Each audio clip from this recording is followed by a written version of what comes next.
Story शुरू होती है। एक डॉक्टर आदित्य और उसकी वाइफ रानी से। आदित्य हॉस्पिटल जाता है और मरीजों को देखता है। तभी एक लेडी आती है जो कि एक महामारी से जूझ रही होती है। फिर आदित्य उस मरीज का ब्लड सैंपल लेता है। कुछ देर बाद उस मरीज को आइसोलेट कर देते हैं और वही न्यूज में ये भी आ रहा होता है कि एक H5G9 नाम से एक वायरस बहुत तेजी से फैल रहा है। अगले दिन डॉक्टर आदित्य सोकर उठता है और अपनी वाइफ को खोजने लगता है। जैसे ही अपनी वाइफ को देखता है कि वो भी उस वायरस की चपेट में आ चुकी होती है, और फिर आदित्य रानी को हॉस्पिटल ले जाता है और रास्ते में क्या देखता है कि हर तरफ तबाही मच रही होती है। जैसे ही हॉस्पिटल में भर्ती करता है तभी वहाँ एक नर्स आती है और बोलती है, क्या तुम एक डॉक्टर हो? हमें आपकी बहुत जरूरत है। तो आदित्य हाँ कर देता है। फिर नर्स आदित्य को एक वार्ड में ले जाती है और आदित्य वहाँ क्या देखता है कि कुछ बच्चे काफी अलग हैं, जो कि दिखने में ना ही जानवर है और ना ही इंसान, और इन सब बच्चों के बारे में किसी को पता नहीं होता कि ये कहीं से आए हैं या वायरस की वजह से ऐसे हुए हैं। ये उन सभी के लिए चमत्कार था। फिर ये कहानी एक अजीब लड़के और उसके पिता से शुरू होती है। लड़के का नाम गस और पिता का नाम पाबा होता है।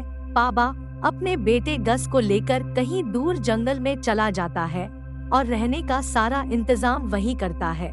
फिर स्टोरी गस के पहले जन्मदिन से शुरू होती है। पाबा गस को ट्रेनिंग देता है कि जहाँ भी तुम्हें इंसान दिखाई दे तुम छुप जाना। तभी एक हवाई जहाज जाते हुए कुछ पेपर गिरा जाता है और उन पर अजीब बच्चों के बारे में लिखा और छपा हुआ होता है। ये सब देखकर पाबा बहुत डर जाता है। फिर गस को बोलता है, आज से हम दिन में आग नहीं जलाएंगे। इसी तरह 7 साल बीत जाते हैं। फिर स्टोरी गस के 7वें जन्मदिन से शुरू होती है। गस स्टोरी पढ़ रहा होता है, तभी एक आवाज आती है। जैसे ही गस देखता है उसे एक हिरन दिखाई देता है। उस हिरन को देखकर गस कुछ अलग और अपनापन सा महसूस करता है। तभी एक तूफान आता है। ये सब देखकर गस डर जाता है और घर की तरफ भागने लगता है। जैसे ही गस घर पहुंचता है, पाबा बोलता है, डरो नहीं बेटे, ये मदर नेचर है। फिर दोनों एंजॉय करने लगते हैं। जैसे ही बारिश बंद होती है, गस पूछता है कि पाबा आपने बोला था कि जब मैं बड़ा हो जाऊंगा तब आप मुझे कहीं बाहर लेकर चलोगे। पाबा मना कर देता है और बताता है कि बाहर बहुत बुरे और स्वार्थी लोग हैं और वो लोग आप जैसे अच्छे नहीं हैं। फिर गस बोलता है कि मैंने मामा को देखा और वो बहुत सुंदर थी। फिर पाबा बोलता है कि वो तुम्हारी मामा नहीं थी क्योंकि वो अब इस दुनिया में नहीं है। इसी तरह 9 साल बीत जाते हैं। गस जंगल से बाहर निकलने की कोशिश करता है।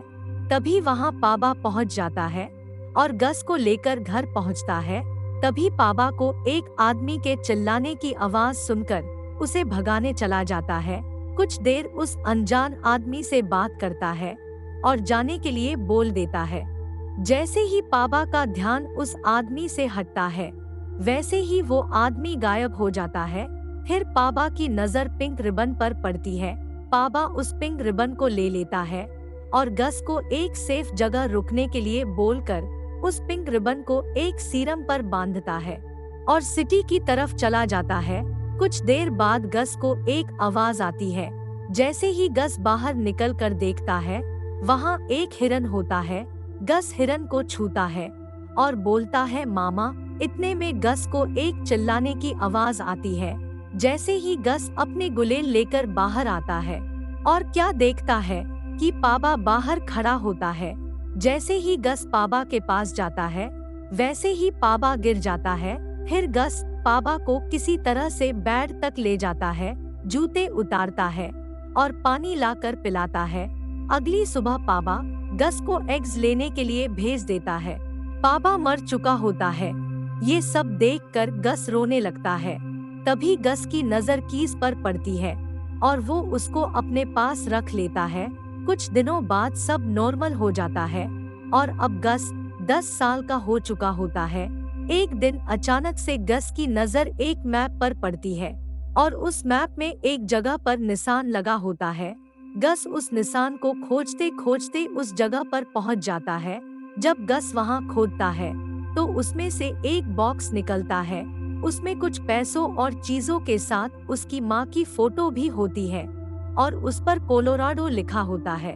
फिर गस घर जाता है और उस बड़े मैप में उस जगह को खोजने के बाद गस एक नाव बनाता है और अपना सारा सामान रखता है।